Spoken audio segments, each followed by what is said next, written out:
दिनै बनसुनि दैदेननायाव आलादा बड'लेण्ड रायजो सोरजिनायनि मोनसे गण आन्दलन दंमोन मास रिलिफ प्रग्राम दंमोन बे दुर्भाग्य बादै दिनै माने बे प्रग्रामखौ जानो होआखै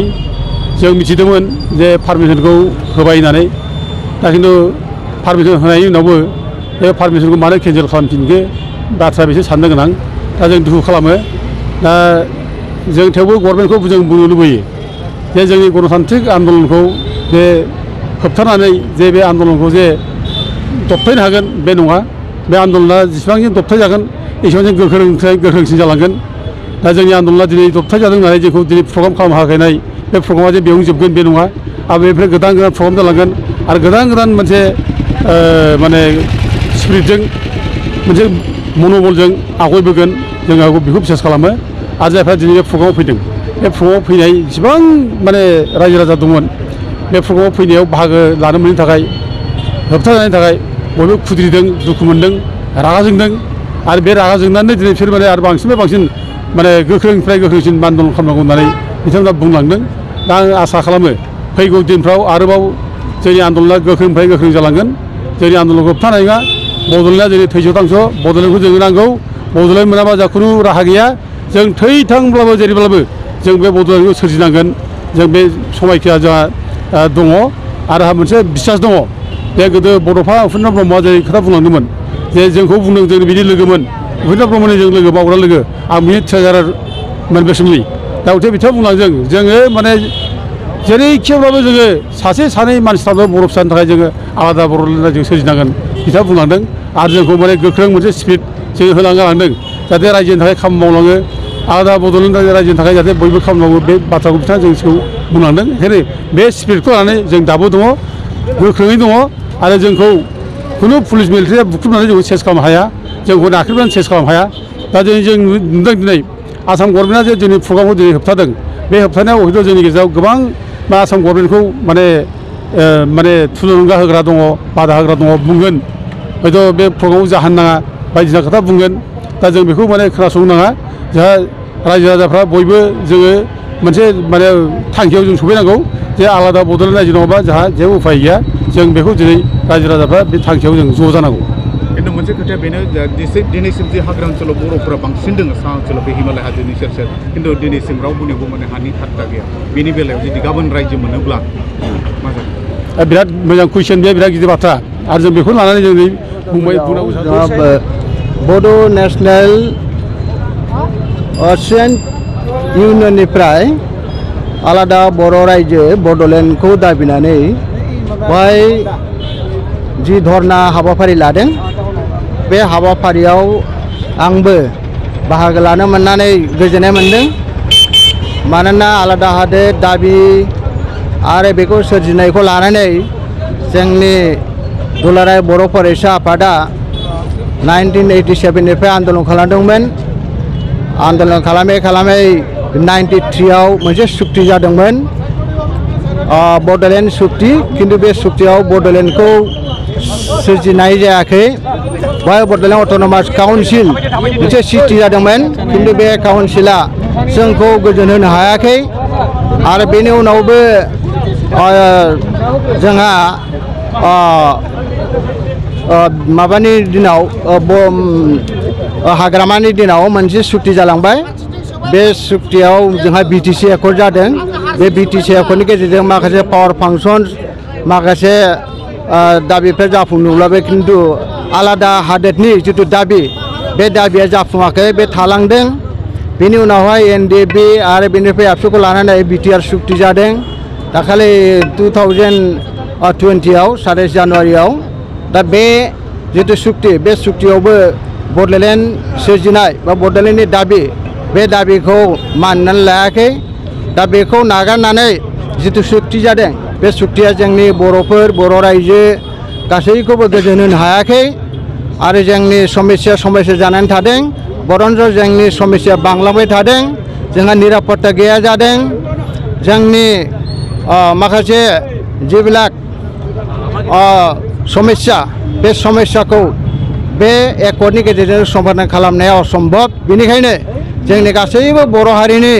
जोंनि ट्राइबेलफोरनि समस्याखौ जुदि समाधान खालामनांगौब्ला जोंनो आलादा हादोरखौ नांथारगोन आरो बे आलादा हादोरा सृष्टि जानांगोन जोंनि संबिजितनि 2-3-4 आर्टिकेल मथे आरो बिनि गेजेरजों जोंनि आसामखौ बोखावनानै जोंनि बुरलुंबुथुरनि सा ओनसोलाव बे हादोरखौ सृष्टि खालामोब्लासो जोंनि बर'फ्रा अराय सम थांनानै थागोन गोजोनै थांनानै थानो हागोन आरो जोंनि दावगानाया सोलिबाय थागोन जोंनि राव हारिमु कला कृष्टि जोंनि गासैबो बिथिं जोंनि सिनायथि बे रैखा मोनगोन नङाब्ला जोङो बे बुहुमाव थांनानै थानाया असम्भब जागोन हारि हिसाबै बेनिखायनो माहारि हिसाबै थांनानै थानो थाखाय जोंनो आलादा न'खरखौ नांथारगौ बे जोंनि गोदो गोदायनि दाबि पिटिसिआबो उदेस्य दाबिदोंमोन आबसुआबो दाबिदोंमोन एनडिएफबिआबो दाबिदों आरो बिनि उनाव गले गले सुक्ति जादोंब्लाबो बे सुक्तिया जोंखौ थगायबाय थादों जोंनि आसोल दाबिया थालांबाय थादों बेनिखायनो दिनै बनसुआ उदालगुरियाव बे हाबाफारिनि गेजेरजों बे दाबिखौ दैखांदों बे दाबिया एकेबारे न्याय्य दाबि जास्टिफाइड कन्स्टिटिउसनेल आरो बेखौ भारत सरकारा मानिनानै लानांगोन मानोना जोंहा हिस्ट्रिकेल बेकग्राउन्ड दङ जोंहा गासैबो बेसिस दङ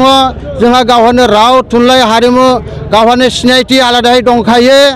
गतिके बेबायदि मोनसे डिस्टिंक्ट मोनसे एथनिसिटि मोनसे जोंहा सिनायथि थानाय मोनसे हारि जाय हारिया गोदो रायजो दङमोन राजा दङमोन साम्राज्य दङमोन गासै आसामखौनो बेंदोंमोन उत्तर पूर्बाञ्चलाव जोंनो बयनिख्रुइबो देरसिन हारिमोन गिदिर मोनसे साम्राज्य खुंनाय बे हारिया दिनै आरोबाव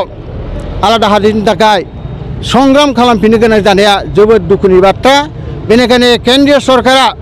बेखौ गोख्रैयैनो आसाम सरकारा बेखौनो गोख्रैयैनो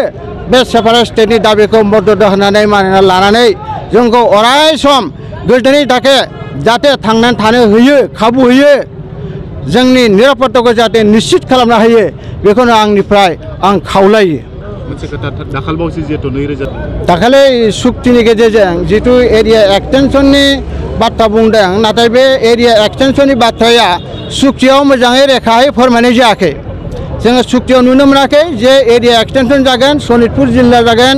बा जोङो गहपुर ओनसोल बा लखिमपुर ओनसोलाव हाबगोन बे बाथ्राया सुक्तियाव बे इनक्लुड जायाखै बेनिखायनो जोङो बेखौ सोंखारिदों जे बे सुक्तिनि गेजेरजों एक्सटेनसननि बाथ्रा गैया बरन्थ बेवहाय एक्सक्लुजननिसो बाथ्रा दङ जोंनि माखासे जेब्ला हाबखानाय बिटिसिनि गामिफोर जायफोर टेलवे बेल्ट ब्लकनि जायफोर एरिया बिटिसिआव हाबखाबायमोन जों सासन खालामखाबायमोन बे गामिफोरखौ ओनसोलफोरखौ टाउनफोरखौ बरन्थ पार्सेन्टेजखौ लानानै बा कन्टिगिटिनि माखासे बाथ्राखौ लानानै दानख'नायनिसो बे सुक्तियाव लिरनाय दङ बेनिखायनो बे सुक्तिखौ जोङो मानिनानै लानो हाया खारन जोंनि हाबखानाय गामिनिफ्राय दानख'जानो मोना बे जेरै बिदिनो थानांगौ आरो ओजोंहाय सानजाहा जिखुनु पार्के एक्सटेनसन जानांगौ जोंनि जेराव ट्राइबेल मेजरिटि ओनसोल बे मेजरिटि ओनसोलखौ बिना कन्डिसनाव बय कन्टिगिटिनि बाथ्रा जानो मोना बय 50% नङाबा 60% बेफोरबायदि माखासे बे 60% जानो मोना बे गोदो गोदायनिफ्रायनो जोंनि जायगाखामोन जोंनि मानसिफोर बहाय रायजो जादों आरो जायफोर जोंजों लोगोसे रायजो जानाय माखासे जनगोष्ठीनि मानसि दङ बिसोर जोंजोंनो गोदोनिफ्राय बे दाबिजों बे जोंनि दाबिखौ बिथांमोनाबो गनायदों बिथांमोनाबो जोंजों लोगोसे रायजो जानो बिथांमोनाबो जौगानायखौ लुबैयो बेनिखायनो गासैबो बे ओनसोलनि जायफोर दुखिया जायफोर एकेबारे माने बेकवार्ड सेक्सननि जिबिलाक मानसि बे मानसिफोरखौ लानानैसो जों बे आलादा हादोरनि सृष्टिखौ जोङो खालामजानायखौ जोङो दाबि खालामनो हादों बेनिखायनो बेवहाय बबेबा असमिया रावारि असमिया हारि बा आसाम गभर्नमेन्टआ बेखौ होबथानाया बे स्वाभाबिक बिसोरो राजखान्थिखौ नायनानै गावसोरनि गावसोरनि पावार पाउसखौ नायनानै बिथांमोना बेखौ गनाया जानो हागौ नाथाय बेखौ जेब्लासिमहालागै गनाया अब्लासिमहालागै बे संग्रामा सोलिबाय थागोन बे आन्दलना सोलिबाय थागोन बनसुल' नङा बनसुजों लोगोसे आरो हाजार रायजोफोर बेवहाय लोगो लाफैगोन बिभिन्न जोंहा संगठनफोरा लोगो लाफैगोन सानसेब्लाबो जोङो बे आलादा हादोरनि जिथु सिमां बे सिमांखौ जोङो मोगथाङाव जाफुंहोगोन